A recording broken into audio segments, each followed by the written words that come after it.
ಬೆಳಗಾವಿ ಜಿಲ್ಲೆಯಲ್ಲಿ ಅಪ್ರಾಪ್ತ ಬಾಲಕಿಯ ಮೇಲೆ ಸಾಮೂಹಿಕ ಅತ್ಯಾಚಾರ ಎಸಗಿರುವಂತ ಘಟನೆ ಬೆಳಕಿಗೆ ಬಂದಿದೆ. 7ನೇ ತರಗತಿ ವಿದ್ಯಾರ್ಥಿನಿಯ ಮೇಲೆ ಸಾಮೂಹಿಕ ಅತ್ಯಾಚಾರ ಎಸಗಿರುವಂತ ಘಟನೆ. ವಿದ್ಯಾರ್ಥಿನಿಯನ್ನ ಕಬ್ಬಿನ ಗದ್ದೆಗೆ ಎಳೆದೊಯ್ದು ಗ್ಯಾಂಗ್ ರೇಪ್ ಮಾಡಲಾಗಿದೆ.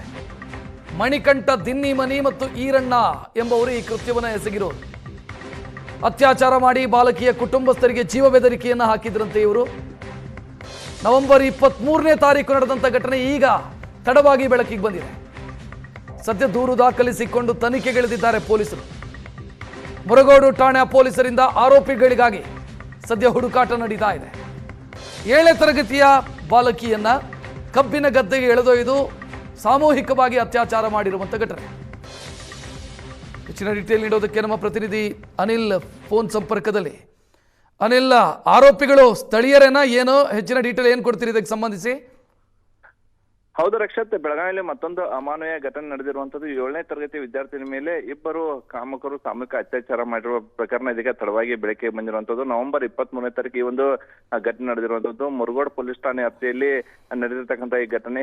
ಏನು ಆರೋಪಿಗಳಿದ್ದಾರೆ ಅವರು ಆ ಪೋಷಕರಿಗೆ ಸಾಕಷ್ಟು ಜೀವ ಬೆದರಿಕೆ ಹಾಕ್ತಿರುವ ಹಿನ್ನೆಲೆಯಲ್ಲಿ ಆ ಕುಟುಂಬಸ್ಥರು ಆ ಭಯಕ್ಕೆ ದೂರು ಕೊಡೋಕೆ ಮುಂದಾಗಿರಲಿಲ್ಲ. ಈಗ ಈ ವಿಷಯ ಅಲ್ಲಿ ಸುತ್ತಮುತ್ತಲಿನ ಗ್ರಾಮಸ್ಥರಿಗೆ ಗೊತ್ತಾದ ಬಳಿಕ ಆ ಕುಟುಂಬಸ್ಥರಿಗೆ ಧೈರ್ಯ ಹೇಳುವ ಮೂಲಕ ಎಲ್ಲರೂ ಕೂಡ ಗ್ರಾಮಸ್ಥರಿಗೆ ಕುಟುಂಬಸ್ಥರ ಬೆನ್ನಿಗೆ ನಿಂತಿರುವಂತದ್ದು. ಹೀಗಾಗಿ ನಿನ್ನೆ ಅಷ್ಟೇ ಮುರಗೋಡು ಠಾಣೆಯಲ್ಲಿ ಈ ಸಂಬಂಧಪಟ್ಟಂಗೆ ಆ ಪ್ರಕರಣ ದಾಖಲಾಗಿರುವಂತದ್ದು. ಮಣಿಕಂಠ ಸೇರಿ ಇಬ್ಬರು ಈ ಒಂದು ಕೃತ್ಯ ಎಸಗಿದ್ದಾರೆ ಅಂತೇಳಿ ಕೂಡ ಹೇಳಲಾಗ್ತಿದೆ. ಘಟನೆ ನಡೆದ ಬಳಿಕ ಈಗ ಇಬ್ಬರು ಕಾಮಕರು ಮೊಬೈಲ್ ಸ್ವಿಚ್ ಆಫ್ ಮಾಡಿ ಪರಾರಿಯಾಗಿದ್ದಾರೆ ಅನ್ನುವಂತ ಮಾಹಿತಿ ಕೂಡ ಇರುವಂತದ್ದು. ಆದ್ರೆ ಈ ಬಾಲಕಿ ಹೇಳೋ ಪ್ರಕಾರ ಇಬ್ಬರು ನನ್ನ ಮೇಲೆ ಅತ್ಯಾಚಾರ ಮಾಡಿದ್ದಾರೆ ಅಂತ ಹೇಳಿ ಕೂಡ ಈಗ ಆರೋಪವನ್ನು ಮಾಡಿರುವಂತದ್ದು. ಏನು ಹಿಟ್ಟು ಬೀಸಕ್ಕೆ ಗಿರಣಿಗೆ ಹೋದಂತ ಸಂದರ್ಭದಲ್ಲಿ ಆಕೆಯನ್ನ ಚಾಕ್ಲೇಟ್ ಕೊಡುವ ನೆಪದಲ್ಲಿ ಕರೆದುಕೊಂಡು ತಮ್ಮ ವಾಹನದಲ್ಲಿ ಹತ್ತಿಸಿಕೊಂಡು ಕಬ್ಬಿನ ಗದ್ದೆಗೆ ಹೋಗಿ ಅತ್ಯಾಚಾರ ಮಾಡಿರುವಂತದ್ದು. ಹೀಗಾಗಿ ಬೆಳಗಾವಿಯಲ್ಲಿ ಇಂಥ ಬಾಲಕಿಯರಾಗಿರ್ಬೋದು, ಬಾಲ್ಯ ವಿವಾಹ ಆಗಿರ್ಬೋದು, ಮಹಿಳೆ ಮೇಲೆ ದೌರ್ಜನ್ಯ ಪ್ರಕರಣಗಳು ಹೆಚ್ಚುತ್ತಿರುವ ಹಿನ್ನೆಲೆಯಲ್ಲಿ ಸಹಜವಾಗಿ ಸಾರ್ವಜನಿಕ ಆಕ್ರೋಶಕ್ಕೂ ಕೂಡ ಕಾರಣವಾಗ್ತಿರುವಂತ. ಹೀಗಾಗಿ ಈಗ ಇಬ್ಬರು ಪರಾರಿಯಾಗಿರ್ತಕ್ಕಂಥ ಆರೋಪಿಗಳ ಶೋಧಕ್ಕೆ ಈಗ ಪೊಲೀಸರು ಕೂಡ ಬಲೆ ಬೀಸಿರುವಂತದ್ದು. ಈಗಾಗಲೇ ಈ ಸಂಬಂಧಪಟ್ಟಂಗೆ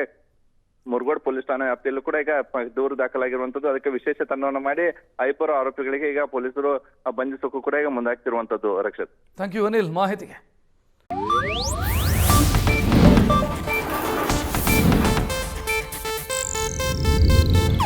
ಇದು ಏಷ್ಯಾನೆಟ್ ನ್ಯೂಸ್ ನೆಟ್ವರ್ಕ್ ಪ್ರಸ್ತುತಿ.